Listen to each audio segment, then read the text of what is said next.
São 14 horas e 15 minutos. Solicito a abertura do painel para a verificação do quórum.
Solicito o fechamento do painel, com a presença de 14 senhoras e senhores vereadores. Está aberta a 79ª sessão ordinária, na 4ª sessão legislativa ordinária da 15ª legislatura. Nós teremos hoje, no período de comunicações, nossa última atividade ao ciclo Getúlio Vargas 130 anos, com a palestra Virando o Jogo, Getúlio antes do presidente Vargas, que será ministrada pelo professor Luiz Alberto Grijó, a qual eu já convido para compor a mesa. Seja muito bem-vindo, professor Luiz Alberto. Muito obrigado pela presença, pela disponibilidade de contribuir com esta atividade da nossa Câmara Municipal. Eu solicito, antes que iniciemos o período de comunicações, ao vereador Carlos Todeschini, que, por gentileza, nosso primeiro secretário, faça a leitura do expediente. Por favor, vereador. Senhor presidente, senhores vereadores e aos que nos assistem, temos os seguintes expedientes a serem apregoados para o dia de hoje. Projeto de lei, processo número 01363 de 2012, PLL 101 de 25/5/2012. Autor, Márcio Binzeli. Ementa: obriga a inclusão de conteúdo sobre a campanha da legalidade na disciplina de História ministrada nas escolas da Rede Municipal de Porto Alegre. Projeto de resolução, processo número 01900 de 2012, PR 37, de 6/8/2012, autor Nercir Tessaro. Ementa: concede o diploma honra ao mérito ao senhor Luigi Antônio Gerassi. Projeto de lei, processo número 01896 de 2012, PLL 145, de 6/8/2012, autor Adeli Cel. Ementa: institui como flor símbolo do município de Porto Alegre a espécie cravo do mato, Tailandisia aerontus. Tem problema aí no nome científico. Processo número 01908 de 2012, PR 38 de PR 38 de 7/8/2012, autor Pedro Ruas. Ementa: concede a comenda Porto do Sol a Sul 21 Mídia Eletrônica S.A. Projeto de lei, processo número 00003 de 2012, PLL 12, do 2/1 de 2012. Autor, vereador Pedro Ruas, Fernanda Melchiona. Emenda, altera a denominação da Avenida Presidente Castelo Branco para a Avenida da Legalidade. Senhor presidente, esses eram os expedientes a serem apregoados para o dia de hoje. Muito obrigado, vereador Carlos Todeschini, pela leitura do expediente. Eu gostaria de convidar uma pessoa muito especial para nós, que nos honra com a sua presença, é o nosso querido ex-vereador Lauro Agman. Gostaria de convidar para compor a mesa conosco. Terá depois uma participação muito especial aqui neste plenário. Deixo já o convite aos vereadores que permaneçam no plenário, porque o Lauro dará uma lembrança para nós. Passamos ao nosso cerimonial. Senhoras e senhores, boa tarde. Neste momento, finalizando as comemorações preparadas pelo Legislativo da capital para lembrar a passagem dos 130 anos de nascimento de Getúlio Vargas, procederemos à palestra Virando o Jogo, Getúlio antes do Presidente Vargas, que será ministrada pelo professor Luiz Alberto Grijó. Grijó é professor do Departamento e do Programa de Pós-Graduação em História da Universidade Federal do Rio Grande do Sul, doutor em História Social pela Universidade Federal Fluminense e mestre em Ciências Políticas pela Universidade Federal do Rio Grande do Sul. Realiza pesquisas na área de História Política do Rio Grande do Sul, tendo analisado para a dissertação de mestrado a trajetória de Getúlio Vargas antes de 1930 e a história dos meios de comunicação social. Publicou, entre outros, o livro O Continente em Armas, uma história da guerra no sul do Brasil. Passamos, então, a palavra de imediato ao senhor presidente da Câmara Municipal de Porto Alegre, vereador Mauro Zacher. Feitas as apresentações, eu gostaria já de passar de imediato ao nosso palestrante de hoje à tarde, professor Luiz Alberto Grijó, que fará a palestra Virando o Jogo, Getúlio antes do Presidente Vargas. Para que possamos, então, iniciar o nosso debate. Este é o fim de um ciclo. Deixamos essa etapa, esse momento da vida do Getúlio, para que nós deixássemos em último, né? Tem um valor muito especial. Amanhã é o dia da morte de Getúlio. Nós iniciamos, professor, no nascimento, 19, e encerramos o ciclo de debates em comemoração aos 130 anos. Então, passo a palavra ao senhor. O senhor fala dessa daqui ou gostaria de falar da tribuna? Daqui mesmo? Ok. E já convido também de imediato o deputado Vieira da Cunha, que está nos honrando com essa presença, para compor a mesa juntamente conosco.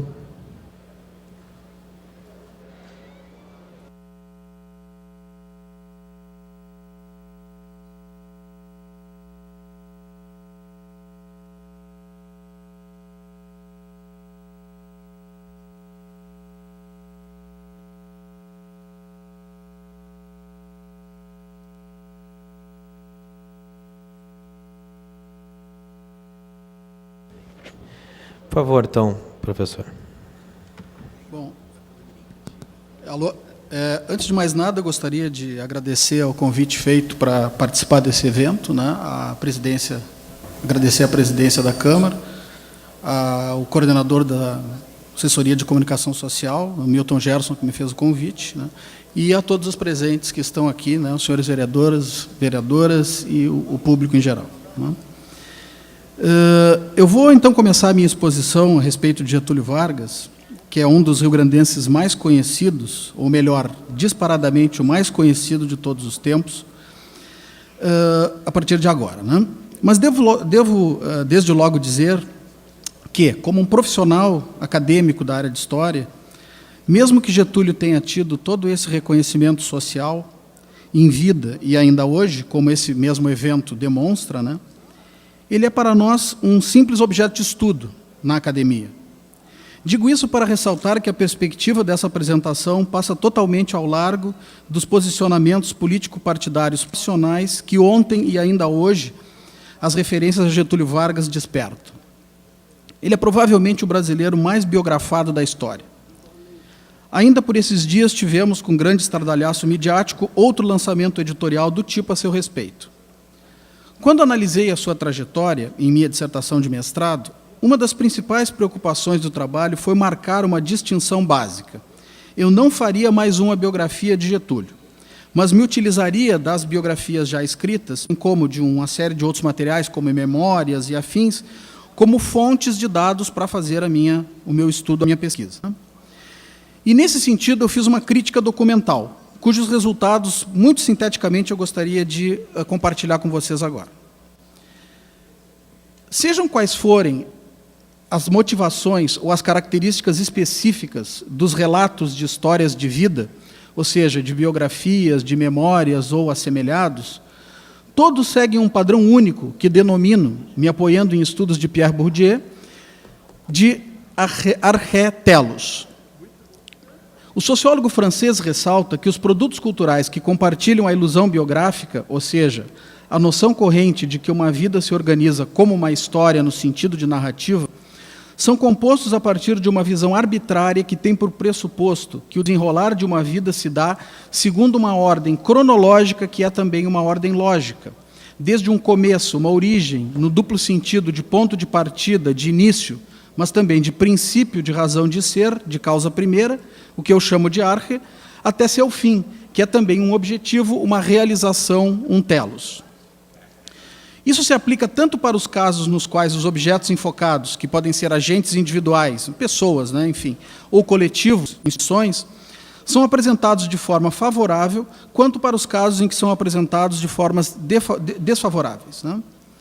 Então, se no primeiro caso a ilusão biográfica visa reforçar princípios de solidez, coerência, linearidade, desinteresse, relativos às características ou ações de um sujeito, objeto em questão, no outro caso, esse sujeito ele é apresentado sem princípios, incoerente, interesseiro.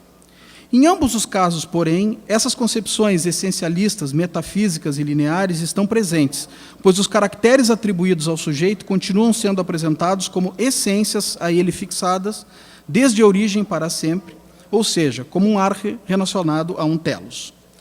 Vou passar por um exemplo, né? Um exemplo pode ser bem esclarecedor. Quanto às origens sociais de Getúlio Vargas, nascido em São Borja, fronteira oeste do Rio Grande do Sul, terra um tanto inóspita e selvagem para os padrões do Rio de Janeiro de então e de hoje, variam muito as apresentações, as formas como isso é apresentado nas biografias que tem como objeto. As narrativas que são a ele favoráveis tendem a ressaltar que essas origens sociais de Getúlio incutiram nele supostos valores do mundo campeiro, tais como coragem, destreza com cavalos, laço, lidas em geral, altivez, senso inato de uma idealizada democracia na relação entre superiores e subordinados. Já seus detratores, entre eles Afonso Henriques, por exemplo, talvez seja o caso mais emblemático, viam nessas origens rurais a marca das taras, dos vícios que acompanhariam Getúlio até o seu fim. Como fosse ele coxo e gordote, não conseguiria acompanhar nas lides os demais garotos, passando a desenvolver a inveja e o recalque. Note-se que em ambos os casos, e isso é o essencial, desde as suas origens mais recuadas, Getúlio já seria uma espécie de presidente Vargas em miniatura, estando esse fim, o telos, ele, presidente, contido já desde aquele início, ele, Getúlio, ainda criança, né, desde aquele arche, desde aquele princípio. Né. Não importando se isso era para enaltecer ou para detratar a figura de Getúlio Vargas, ou seja, o importante é que a lógica da construção é exatamente a mesma. Feitas essas considerações iniciais, quero passar para a análise da trajetória de Getúlio antes do presidente Vargas. No tempo que temos aqui, é impossível analisar todos os aspectos e pontos como já fiz na minha dissertação de mestrado. Sendo assim, vou me ater a alguns momentos fulcrais nessa trajetória que nos permitem esboçar uma resposta a uma pergunta central que proponho nessa exposição. Como conseguiu esse político do interior do Rio Grande do Sul se credenciar ao final dos anos 20 para ser o líder central de um movimento armado que colocaria ele na presidência da República do Brasil? Essa seria a pergunta que eu tento responder brevemente, claro, nessa pequena exposição. Como se sabe, Getúlio vem de um grupo familiar de estancieiros e negociantes da cidade rio-grandense de São Borja. Seu pai, Manuel Vargas, lutou na Guerra do Paraguai e na Revolução Federalista de 1893, quando ganhou o título de general honorário do Exército Brasileiro. Foi um ferrenho castilhista e se tornou muito próximo do depois senador Pinheiro Machado. Era uma liderança local típica do Rio Grande do Sul do século XIX. Comandante guerreiro, grande proprietário rural, chefe político regional, alfabetizado, embora sem educação formal, sem uma escolaridade em instituições formais, né? Seus filhos, porém, foram encaminhados para cursos superiores. Viriato, que era o filho mais velho, acabou se formando em Direito. Protásio, o seguinte, em Engenharia. Getúlio também em Direito, depois de uma tentativa de seguir estudos na Academia Militar. E, por fim, Espartaco, que se tornou dentista. Tem o Benjamin, que ainda é posterior, mas é mais novo, né? Quanto ao percurso escolar de Getúlio, as fontes apontam que teria ele se desiludido com a carreira militar, a qual resolvera se dedicar por querer imitar o seu pai. Essa desilusão, porém, não era algo tão individual e singular assim, mas refletia uma transformação nas possibilidades de destaque para os filhos da geração de estancieiros guerreiros rio-grandenses do final do século XIX. Ser militar como o pai não significava, se seguido à risca, uma carreira militar, mas o engajamento pontual em contendas guerreiras e a possibilidade de um título militar. A vinculação dos jovens filhos de proprietários, ou mesmo aventureiros do século XIX com o exército, era instrumental e eminentemente não profissional. Tratava-se mais propriamente de guerreiros e não de soldados, no sentido de profissionais subordinados a uma carreira militar regular e, além disso, era um engajamento nas lutas que, inclusive, tinham o objetivo de defender o próprio patrimônio, que muitas vezes estava em jogo nessas lutas. Desde a Guerra do Paraguai, no entanto, as disputas nas fronteiras mais ou menos se aplacaram na região sul do Brasil. E o grande conflito bélico do final do XIX, ocorrido no Rio Grande do Sul, foi uma guerra entre facções políticas locais, a Revolução Federalista, na qual estavam em jogo novamente o patrimônio e posições de poder dos grandes proprietários. Por outro lado, o final do século XIX representou para a região um significativo crescimento econômico, urbano e populacional, acompanhado de acentuada complexificação social, sendo que a população dobrou de 1872 a 1890. Getúlio tinha tudo para desiludir-se com as condições que encontrou no Exército. Escaramuças de fronteira no Mato Grosso, para onde chegou a ser enviado, e a disciplina castrense não seriam muito propícias para o alcance de uma posição destacada, já que Getúlio declaradamente espelhou-se em seu pai para entrar no Exército. As façanhas guerreiras não eram mais a forma predominante para alcançar notoriedade, e outras formas passaram a se sobrepor a elas, formas mais civilizadas em grande medida. Essas formas estavam cada vez mais associadas ao domínio da palavra e à formação intelectual e cultural. O curso de Direito despontava como uma via mais adequada para a instrumentalização técnica e prática para tal, como já ocorria no Brasil de modo geral ao longo do Império. Enfim, a referida desilusão pode ser também entendida como uma justificativa ou racionalização para a escolha de uma via mais condizente com as possibilidades de destaque social à época e para as predisposições herdadas do grupo familiar, para as quais essas predisposições direcionavam, que era no caso do Getúlio e de outros tantos, o curso de Direito. Ainda um outro aspecto que pode ser levantado quanto às injunções familiares na formação escolar dos filhos das famílias mais abastadas. É clara a estratégia de diversificação escolar dos mesmos, como mostra o caso de Getúlio e seus irmãos. Ou seja, os filhos eram enviados para diversos cursos, né, diferentes cursos, não todos, dificilmente todos faziam o mesmo, né. As vantagens disso para o grupo familiar como um todo e para cada membro individualmente tomado eram grandes, pois permitiam a ampliação das redes de relações sociais nos âmbitos de conhecimento e reconhecimento e atuação de cada um dos membros individualmente tomados. Sob o ponto de vista dos chefes das famílias, os patriarcas, era também não só uma garantia de sucessão, porque ter filhos, muitos filhos, numa época de alta mortalidade infantil e de guerras era uma coisa importante, mas também representava a ampliação dos âmbitos de ação dos filhos e, por extensão, do grupo familiar. Note-se que, com exceção de Espartaco, todos os filhos do general Vargas ocuparam cargos ou funções públicas, ou atuaram na política partidária, normalmente como elementos-chave e de confiança do membro da família mais bem posicionado no momento, né, em termos de prestígio e de posição. Primeiro o general Vargas e depois o irmão Getúlio, né, na medida em que ele vai conseguindo alcançar postos cada vez mais importantes. Quanto à questão da formação escolar superior, cabem também algumas observações. A integração à condição de acadêmico, né, ou de estudante de uma escola de curso superior, comportava, à época, a extensão das relações sociais. Era uma necessidade de integração ao mundo que João Neves da Fontoura, que era colega contemporâneo de Getúlio na Faculdade de Direito de Porto Alegre, considerou nas suas memórias a antecipação da vida prática. Isso pode ser traduzido em termos de predisposições, quer dizer, um ethos para alcançar posições de destaque social, e recursos herdados, capitais econômicos ou sociais, reconvertidos em capital cultural e escolar. Aqueles estudantes, filhos de elite, tinham uma preocupação intelectual que se nutria de uma bricolagem de vulgatas de textos filosóficos, literários e técnico-jurídicos. Isso para se sentirem justamente capazes de intervir em tudo no mundo. Segundo João Neves, o que só era possível a partir de um verniz intelectual, composto por conhecimentos em poesia, literatura, política, filosofia, história, direito, etc. Daqui, portanto, se depreende o que significava para aqueles estudantes ser um intelectual, ou seja,